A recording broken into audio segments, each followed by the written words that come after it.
नमस्कार, मैं Kirti Bhardwaj. Channel 4 news UP UK में आप सभी का स्वागत है। आपने एक कहावत सुनी होगी कि ब्राह्मण जो करते हैं उच्च कोटि का करते हैं, फिर वो चाहे विकास हो या किसी का विनाश हो। तो उत्तर प्रदेश में ब्राह्मणों ने विकास में तो अपना योगदान दिया ही है, लेकिन अब ब्राह्मणों को फिर से एकजुट होने की याद आ गई है। उत्तर प्रदेश में चल रहे विधानमंडल के शीतकालीन सत्र के बीच सियासी हलचल उस वक्त तेज हो गई जब ब्राह्मण विधायकों की एक बड़ी बैठक लखनऊ में हुई। शीतकालीन सत्र के तीसरे दिन यानी कि मंगलवार शाम को कुशीनगर से भाजपा विधायक पीएन पाठक उर्फ पंचानंद पाठक के लखनऊ स्थित आवास पर यह जुटान हुई। बैठक को उनकी पत्नी के जन्मदिन के अवसर पर आयोजित सहभोज का नाम दिया गया, लेकिन इसके राजनीतिक मायने कहीं अधिक गहरे माने जा रहे हैं। इस सहभोज में पूर्वांचल और बुंदेलखंड क्षेत्र से करीब 45 से 50 ब्राह्मण विधायक शामिल हुए। खास बात यह रही कि बैठक में केवल भाजपा ही नहीं बल्कि अन्य राजनीतिक दलों से जुड़े ब्राह्मण विधायक भी पहुंचे। बैठक में पारंपरिक व्यंजन लिट्टी चोखा और मंगलवार व्रत का फलाहार परोसा गया। पत्रकार से विधायक बने देवरिया के विधायक डॉक्टर शलभ मणि त्रिपाठी की मौजूदगी ने इस बैठक को और अहम बना दिया।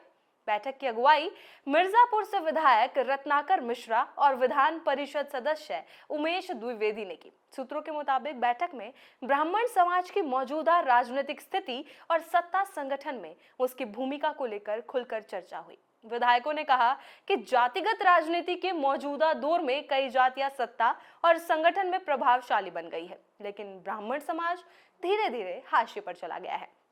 बैठक में यह मुद्दा प्रमुखता से उठा कि ब्राह्मणों की आवाज ना तो संगठन में सुनी जा रही है और ना ही सरकार में।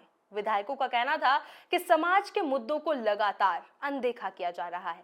चर्चा के दौरान यह भी कहा गया कि भले ही सरकार में ब्राह्मण समाज से डिप्टी सीएम बनाए गए हो, लेकिन उन्हें वो राजनीतिक ताकत और निर्णय लेने की स्वतंत्रता नहीं दी गई जिसकी अपेक्षा समाज करता है। इस सहभोज में शामिल नेताओं में नोत नवा विधायक ऋषि त्रिपाठी, तरबगंज विधायक प्रेम नारायण पांडे, बांदा विधायक प्रकाश द्विवेदी, बदलापुर विधायक रमेश मिश्रा, खलीलाबाद विधायक अंकुर राज तिवारी, महनौन विधायक विनय द्विवेदी, ज्ञानपुर विधायक विपुल दुबे, महोबा विधायक राकेश गोस्वामी सहित कई अन्य विधायक और एमएलसी मौजूद रहे। इसके अलावा एमएलसी धर्मेंद्र सिंह और बाबूलाल तिवारी भी बैठक में शामिल हुए। बैठक में मौजूद ब्राह्मण विधायकों ने ये चिंता जताई कि राष्ट्रीय स्वयंसेवक संघ, भाजपा संगठन और सरकार में ऐसा कोई बड़ा या प्रभावशाली ब्राह्मण चेहरा नहीं है जिसके पास जाकर समाज के लोग अपनी समस्याएं रख सके। विधायकों का कहना था कि सांसदों और विधायकों की भी सुनवाई नहीं हो रही है। चर्चा में यह आरोप भी लगाया गया कि एक विशेष जाति को सरकार और संगठन में ज्यादा तवज्जो दी जा रही है, जबकि उसी जाति के लोगों ने हालिया लोकसभा चुनावों में भाजपा को नुकसान पहुंचाया।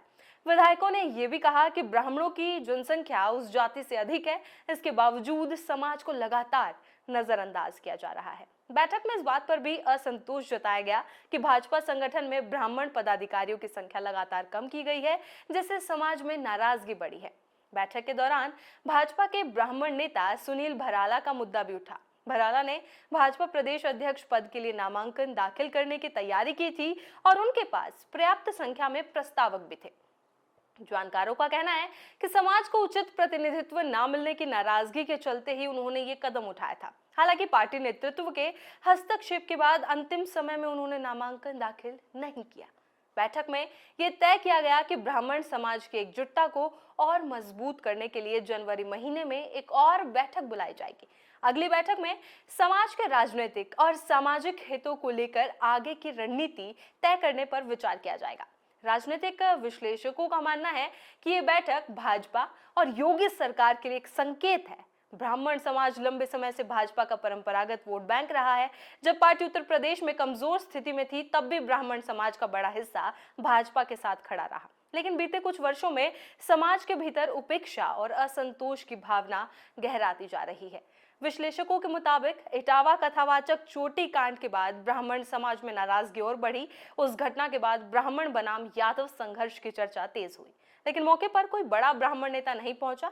इसके उलट समाजवादी पार्टी अध्यक्ष अखिलेश यादव ने कथावाचक को लखनऊ बुलाकर सम्मानित किया, जिसे ब्राह्मण समाज ने एक राजनीतिक संदेश के तौर पर देखा। सोशल मीडिया पर भी सरकार के खिलाफ नाराजगी खुलकर सामने आई। ब्राह्मण एकता नाम के फेसबुक अकाउंट से पोस्ट कर 51 ब्राह्मण विधायकों पर सवाल उठाए गए कि इटावा की घटना के दौरान कोई भी विधायक समाज का समर्थन में सामने नहीं आया। वहीं परशुराम सेना संघ ने आरोप लगाया कि सभी राजनीतिक दल ब्राह्मण समाज को कमजोर करने में लगे हुए हैं और आने वाले समय में इसका जवाब दिया जाएगा। बने रहिए चैनल 4 न्यूज़ यूपी के साथ।